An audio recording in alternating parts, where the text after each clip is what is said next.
నమస్తే, welcome to వి3 news. లక్ష్యం సమాజహితం. ఇక వార్తలకు వెళ్లే ముందు ముఖ్యాంశాలు. పలు పాఠశాలలో విద్యార్థులకు దుప్పట్లు, రగ్గుల పంపిణీ.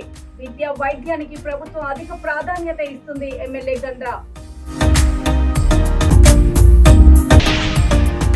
అటవీ అధికారులు అమర్చిన ట్రాప్ కెమెరాలకు చిక్కిన చిరుత చిత్రాలు. రాష్ట్రంలో 3 అటవీ ప్రాంతాలలో వన్యప్రాణులు ఉన్నట్లు తెలిపిన అధికారులు. పోలీసుల ఆధ్వర్యంలో అవగాహన కార్యక్రమాన్ని చేపట్టిన సీఐ ఇంద్రసేనారెడ్డి.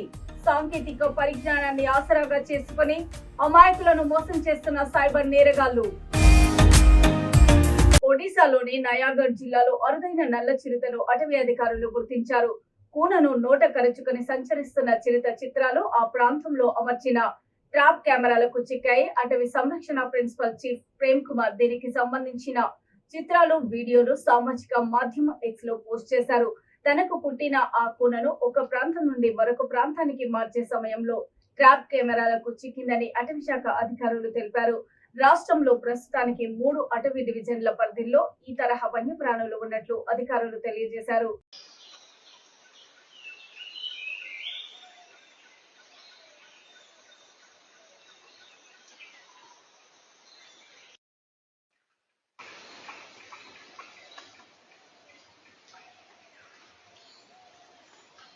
హైదరాబాద్ ప్రసాద్ ల్యాబ్స్ లో బుస్సా శ్రీనివాస్ గుప్తా, భువన ఆధ్వర్యంలో సినీ గాయని గాయకులు, సంగీత దర్శకులకు అవార్డులు ఇచ్చారు. ఈ సందర్భంగా Manepalli jewellery, Uppala foundation, Bussa Srinivas Gupta, Vijayalakshmi, Meenapagulla, Vasavi group సహకారాలతో ఈ అవార్డ్స్ ఇచ్చారు. ఈ కార్యక్రమంలో ముఖ్య అతిథులుగా తెలంగాణ రాష్ట్ర ఆర్యవైశ్య కార్పొరేషన్ చైర్పర్సన్ కల్వ సుజాత గుప్తా, దర్శకులు ముప్పలనేని శివ, ఎంఎం శ్రీలేఖ, గంధం రాములు పాల్గొన్నారు. చాలా మంది పేరు పేరున అవార్డు అందుకున్నటువంటి ప్రతి ఈ వేదిక ద్వారా మరి వారి కూడా. బాపట్ల జిల్లాలోని 2023 సంవత్సరంలో పోలిస్తే 2024 సంవత్సరంలో నేరాలు తగ్గించగలిగామని ఎస్పీ తుషార్ డ్యూడి తెలిపారు. ఈ సందర్భంగా వారు మాట్లాడుతూ కొన్ని పోలీస్ స్టేషన్లలో అరెస్టు పెండింగ్ కేసులు ఉన్నాయని, జిల్లాల్లో పలు చోట్ల దొంగతనాలు జరుగుతూ ఉండగా జిల్లా ఎస్పీ తుషార్ డూడి వాటిని ఛేదించడం ఎంతో ప్రతిష్టాత్మకంగా తీసుకున్నారని తెలిపారు. మొత్తం 413 ఆస్తి సంబంధిత నేరాలు, 211 ప్రాణాంతక రోడ్డు ప్రమాదాలు నివేదించబడ్డాయని అన్నారు. ప్రతి వారము ప్లాన్ ఆఫ్ సెక్షన్ ఏర్పాటు చేసుకుని లాడ్జిలు, డాబాలు, రెస్టారెంట్లలో తనిఖీలు నిర్వహిస్తామని ఎస్పీ తెలియజేశారు. Finger identification system FS system తో already 13 cases last year detect చేయడం జరిగింది. ఆల్మోస్ట్ 13 lakh ప్రాపర్టీ రికవరీ చేశాము. నిన్న కూడా ఒక హెచ్బి రిపోర్ట్ అయింది, దాంట్లో కూడా మాకు 4 ప్రింట్స్ డెవలప్ అయ్యాయి. సో ఇలాంటి టెక్నాలజీ యూజ్ చేసుకొని specially all important crimes, either CCTV, finger prints or some technical evidence, we are able to get huge help from detection of these cases. Next ఈ photos చూస్తే మన దగ్గర కొన్ని క్రైమ్స్లో ఉన్నాయి. సో యాక్చువల్లీ ఒక మర్డర్ ఫర్ గెయిన్ కేసులో the lady was murdered by person who was very close to her.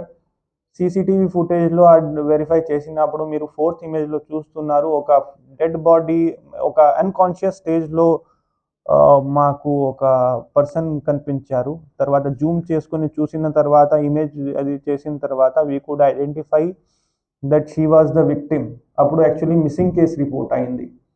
అది చేసిన తర్వాత క్లియర్గా నంబర్ కూడా దాంట్లో వచ్చాయి. We could identify the vehicle was actually case నేను దగ్గర నుండి ఫాలో చేశాను. ముద్దాయి బ్రదర్ది ఆ వెహికల్ ఉంది. బేస్ చేసుకొని వాళ్ళు ఇక్కడ నుండి బాడీ తీసుకువెళ్ళారు, ప్రకాశం డిస్ట్రిక్ట్లో బాడీ డంప్ చేశారు. సో ఇది కూడా ఇంకొక కేసు కూడా similar case which was in Chirala rural. We could after this thing murder he was before and after murder that fellow was ఆయన ఒక కేబుల్ ఆపరేటర్, రొటీన్గా ఆ ఇంట్లో వస్తున్న వెళ్ళిన వాళ్ళు. కానీ అది సీసీటీవీ ఫుటేజ్లో చూసుకొని అది కూడా డిటెక్ట్ అయింది. ఇలాంటి చాలా ఎగ్జాంపుల్స్ ఉన్నాయి, బట్ ఇంపార్టెంట్ కేసెస్ మీకు నేను ఇక్కడ. భారతీయ తొలి ఉపాధ్యాయురాలు సావిత్రిబాయి పూలే 194వ జయంతి సభను సాహితీ భారతి ఆధ్వర్యంలో బాపట్లలో ఘనంగా నిర్వహించారు.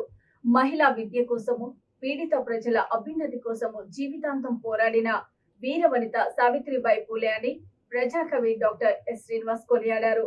బాపట్ల జయదేరుపేటలోని సాహితీ భారతి కార్యాలయంలో జరిగిన సావిత్రిబాయి పూలే 194వ జయంతి సభకు డాక్టర్ శ్రీనివాస్ అధ్యక్షత వహించారు. సాహితీ భారతి అధ్యక్షుడు రావూరి నరసింహవర్మ మాట్లాడుతూ సావిత్రిబాయి పూలే తన భర్త జ్యోతిరావు పూలే అడుగుజాడలో నడుస్తూ మహిళా విద్య కోసం పోరాటం చేశారన్నారు. ఉస్మాన్ వారి సోదరి ఫాతిమా షేక్ల సహకారం తొలి మహిళా పాఠశాలను ఏర్పాటు చేశారన్నారు. ఈ సభలో ఆదం షఫీతో పాటు ఎం జాకబ్, కస్తూరి శ్రీనివాసరావు, బొడ్డుపల్లి శ్రీరామచంద్రమూర్తి, ఉవ్వాడ వెంకటేశ్వర్లు తదితరులు సావిత్రిబాయి పూలే చిత్రపటానికి పూలమాలలు వేసి ఘన నివాళులు అర్పించారు. నిరుపేద మహిళా విద్య కోసం తలతోలాడి తన జీవితాన్ని విద్య కోసం అర్పించిన సావిత్రిబాయి పూలే మహిళలకు విద్య లేదని మనుగడ లేదని అట్టడుగు వర్గాల మహిళలకు విద్య నేర్పి నిరంతరం బాలికా విద్య కోసం శ్రమించిన సావిత్రిబాయి పూలే ధన్యురాలు. ఆ రోజుల్లో విద్య నేర్చుకోవాలంటే మహిళలకు చాలా కష్టంగా ఉండేది. అందువల్ల ఒక ముస్లిం మహిళ ఫాతిమా బేగం వాళ్ళ అన్నయ్య వాళ్ళ ఇంటిని విద్యాలయంగా మార్చి అక్కడి వారికి చదువు నేర్పారు. సాధారణంగా సావిత్రిబాయి పూలే అనగానే తొలి ఉపాధ్యాయురాలుగాను మహిళా అభ్యుదయం కోసం రాకులాడిన ఉద్యమించిన మహిళామణిగా ప్రసిద్ధిగాంచినది. కానీ ఆమె అంతకు మించిన గొప్ప సంఘ సంస్కర్త. కరోనా నగరంలో ప్లేగు మహమ్మారి వ్యాధి విజృంభించి గ్రామాలే ఊడ్చుకుపోతున్న ఆ రోజుల్లో మరి ఆమె స్వయంగా వారికి దగ్గరుండి సేవ చేసి తన జీవితాన్ని కూడా ఆ సేవలోనే సమర్పణ చేసుకుంది. ప్లేగు వ్యాధికి బలైపోయింది. అంత గొప్ప మహిళామణి సావిత్రిబాయి పూలే బాల హత్య ప్రబంధ గృహ అనే ఒక సంస్థను స్థాపించి వితంతువులకు జన్మించిన బాలలను రక్షిస్తూ వచ్చారు. ఈమె గొప్ప రచయిత్రి కూడా. పావన కాశీ సుబోధ రత్నాకర్ అనే గ్రంథాన్ని, కావ్య పూలే అనే గ్రంథాన్ని కూడా రచించారు. వీరు జన్మించిన జయంతిని పురస్కరించుకొని భారత ప్రభుత్వం మహిళా ఉపాధ్యాయ దినోత్సవంగా ప్రకటించారు. దేశం అభివృద్ధి చెందాలంటే స్త్రీకి విద్య కావాలని పట్టుబెట్టి మన సావిత్రిబాయి పూలేకి అండగా ఉండి విద్య నేర్పినటువంటి ప్రతి విద్యార్థి కూడా చదువుకోవాలని పట్టుబట్టి విద్య నేర్పించింది. ఆమె మొట్టమొదట ఒక చిన్న సంస్థగా చేర్చి చివరికి 52 పాఠశాలల్లో చేర్పించింది. విద్య, వైద్య రంగాలను ప్రభుత్వం రెండు కళ్ళగా భావించి అధిక ప్రాధాన్యత ఇస్తున్నట్లు భూపాలపల్లి శాసనసభ్యులు గండ్ర సత్యనారాయణరావు తెలిపారు. కేంద్రంలోని పలు కేజీబీవీ, బీసీ మోడల్ పాఠశాలలో విద్యార్థులకు దుప్పట్లు, రగ్గులు పంపిణీ కార్యక్రమంలో ఆయన పాల్గొన్నారు. జంగేడు కేజీబీవీ పాఠశాలలో జిల్లా కలెక్టర్ రాహుల్ శర్మ విద్యార్థులతో కలిసి అల్పాహారం చేశారు. ఈ సందర్భంగా ఆయన మాట్లాడుతూ చలి తీవ్రత ఎక్కువగా ఉన్నందున హాస్టల్లో ఉన్న విద్యార్థులు స్నానాలు చేయడానికి ఇబ్బందులు పడుతున్నారని గీజర్స్ ఏర్పాటు చేస్తున్నట్లు తెలిపారు. ఈ కార్యక్రమంలో స్థానిక సంస్థలు కలెక్టర్ విజయలక్ష్మి, విద్యాశాఖ అధికారి రాజేందర్, బీసీ సంక్షేమ అధికారి శైలజ, కౌన్సిలర్లు, ఆయా మండలాల తహసీల్దార్లు, ఎంపీడీఓలు తదితరులు పాల్గొన్నారు. వినాలి తల్లి, మాకేమైనా సమస్యలు చెప్తే మేమే చేసేటోళ్ళం, నువ్వు చేస్తావా కాదమ్మా. ఇప్పుడు కలెక్టర్ గారిని అడిగి అరేంజ్ చేయాలంటే బ్లాంకెట్లు, బెడ్షీట్, గ్రీజర్స్ అరేంజ్ చేశారు. ఏమా నాకు 10 కోట్లు అయితే 7 కోట్ల రూపాయలు హాస్టల్ రిపేర్స్ పెట్టిన గురుకులాలు. ఇంకా 25 కేవీలో పెట్టారు, 63 పెట్టారు. అదే డైరెక్ట్ సబ్స్టేషన్ 63 కేవీ సరిపోతుంది.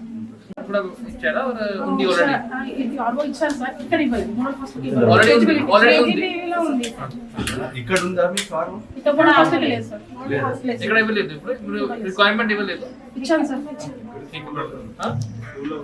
స్కూల్లో ఉంది. కాదమ్మా, హాస్టల్నే కదా మీరు తాగడానికి నీళ్ళు మీ రిక్వైర్మెంట్ ఇచ్చారా? కొద్దిగా మీరన్నీ చూసుకోవాలి. ఎమ్మెల్యే పోయి చూసిపోతే ఏమవుతుంది, కలెక్టరేట్ చూసిపోతే ఏమవుతుంది, ఆ పిల్లలు ఉంటుంది కదమ్మా. అట్లా తప్పదు. మీరు పిల్లలు మన కుటుంబం. సైబర్ నేరాల పట్ల అవగాహన కలిగి ఉండాలని, మోసగాళ్ల బారిన పడి సంపాదించిన సొమ్ము కోల్పోవద్దని పోలీసులు హెచ్చరించారు. పెద్దపల్లి జిల్లా గోదావరి కని లక్ష్మీనగర్ బులియన్ మార్కెట్ లో వన్ టౌన్ పోలీసుల ఆధ్వర్యంలో సిఐ ఇంద్రసేనారెడ్డి అవగాహన కార్యక్రమాన్ని చేపట్టారు. పెరుగుతున్న సాంకేతిక పరిజ్ఞానాన్ని అందిపుచ్చుకొని సైబర్ నేరగాళ్లు అమాయకులను మోసం చేస్తున్నారని ఆయన తెలిపారు. మోసగాళ్లు దొంగ బంగారం విక్రయిస్తున్నారని, ఫేక్ ఫోన్ కాల్ చేసి బెదిరింపులకు పాల్పడే వారిపై అప్రమత్తంగా ఉండాలని అన్నారు. అనోన్ నెంబర్స్ మెసేజ్లను అవాయిడ్ చేసి మోసాల బారి నుండి బయటపడాలని సీఏ సూచించారు. అనుమానం ఉన్న నెంబర్లు, వ్యక్తుల సమాచారాన్ని పోలీసులకు అందించి సహకరించాలని సీఐ ఇంద్రసేనారెడ్డి వ్యాపారులను కోరారు. ఎప్పుడైనా మీ సర్వీస్ మొత్తంలో ఈ 60-40 సంవత్సరాలల్లా ఎప్పుడైనా విన్నారా? ఎప్పుడు కూడా ఉండదు. ఒకవేళ పోలీస్ ఫేక్ బంగారం కొన్నారు, మీరు ఫేక్ ఏదన్నా జరిగింది, తప్పుడు పని చేస్తారంటే సైలెంట్గా వచ్చి ఎత్తుకపోవడం ఉంటుంది. ఎత్తుకపోయి పోలీస్ స్టేషన్లో మాట్లాడతారు. ఇక్కడ మాట్లాడిన అనుకో, అంతే ఇంతమంది జవాన్ గారా, హైదరా గారా, ఇక్కడ ఉంది ఈ స్తంభం ఉందనుకోండి, ఇది ఒక వే పోయేటట్టు వే పోతుంది కెమెరా దీన్ని చూస్తే డిస్కషన్ పెడతారు. అదే పోలీస్ స్టేషన్ పోతే ఇప్పుడు సపోజ్ ఇక బస్సు పోలీసు వాళ్ళు వచ్చి ఇక్కడ మన వాళ్ళలో ఊరిని తీసుకొని వెళ్ళాం, మనం వాడు వినప్పుడు ఎట్లుంటుంది, భయంగా మాట్లాడు. కాబట్టి అంతే ఉంటుంది తప్ప మీరెవరు కూడా ఇట్లాంటి వాటికి నమ్మొద్దు, ఇలాంటి వాటికి మోసపోవద్దు. మీరు కష్టపడి సంపాదించుకుంటున్నారు, ఆ కష్టపడ్డది. అందరికీ నమస్కారం. ఈరోజు గోదావరికని పట్టణంలోని గోల్డ్ షాప్ ఓనర్లకు కొంతమందికి ఒక అన్నోన్ నంబర్స్ నుంచి కాల్ చేసి సైబరు నేరస్తులకు సంబంధించిన వ్యక్తులు కాల్ చేసి వాళ్ళని బెదిరియడం, మీ మీద దొంగ బంగారం కొన్నారని, దొంగ బంగారం అమ్ముతున్నారని, మీ మీద క్రిమినల్ కేసులు అవుతున్నాయి అని చెప్పి బెదిరించి వాళ్ళ దగ్గర నుంచి డబ్బులు కొల్లగొట్టే ప్రయత్నం చేసినారు. వాళ్ళందరూ కూడా అలర్ట్ అయ్యి మన పోలీస్కి ఇన్ఫర్మేషన్ ఇవ్వడంతో ఈరోజు గోల్డ్ షాపు వాళ్ళందరితో ఇక్కడ చిన్న మీటింగ్ కండక్ట్ చేసి ఈ సైబర్ నేరాలకు సంబంధించి అవగాహన కల్పించడం జరిగింది. ప్రతి ఒక్కరికి తెలియజేయనది ఒకటే, ఎటువంటి అన్నోన్ కాల్స్ కానీ రెస్పాండ్ కావద్దు. అదేవిధంగా ఎటువంటి అన్నోన్ మెసేజ్లకు కానీ దేనికి కానీ రెస్పాండ్ అయ్యి మీరు దాని బారిన పడ్డట్టయితే ఖచ్చితంగా సైబర్ నేరాలు జరిగే అవకాశం ఉంటుంది. మీ బ్యాంక్ అకౌంట్లో ఉన్న డబ్బులు పోయే అవకాశం కూడా ఉంటుంది. కాబట్టి అందరూ కూడా జాగ్రత్తగా ఉండాలని పోలీసులు సూచిస్తున్న నియమాలు, వాళ్ళు చెప్తున్న విషయాలు గమనించి జాగ్రత్తలు తీసుకుంటారని ప్రతి ఒక్కరికి విజ్ఞప్తి చేస్తున్నాం. వార్తలు ముగించే ముందు ముఖ్యాంశాలు మరోసారి. పలు పాఠశాలలో విద్యార్థులకు దుప్పట్లు, రగ్గుల పంపిణీ. విద్యా వైద్యానికి ప్రభుత్వం అధిక ప్రాధాన్యత ఇస్తుంది ఎమ్మెల్యే గండ్రా. అటవీ అధికారులు అమర్చిన ట్రాప్ కెమెరాలకు చిక్కిన చిరుత చిత్రాలు. రాష్ట్రంలో 3 అటవీ ప్రాంతాలలో వన్యప్రాణులు ఉన్నట్టు తెలిపిన అధికారులు. పోలీసుల ఆధ్వర్యంలో అవగాహన కార్యక్రమాన్ని చేపట్టిన సీఐ ఇంద్రసేనారెడ్డి.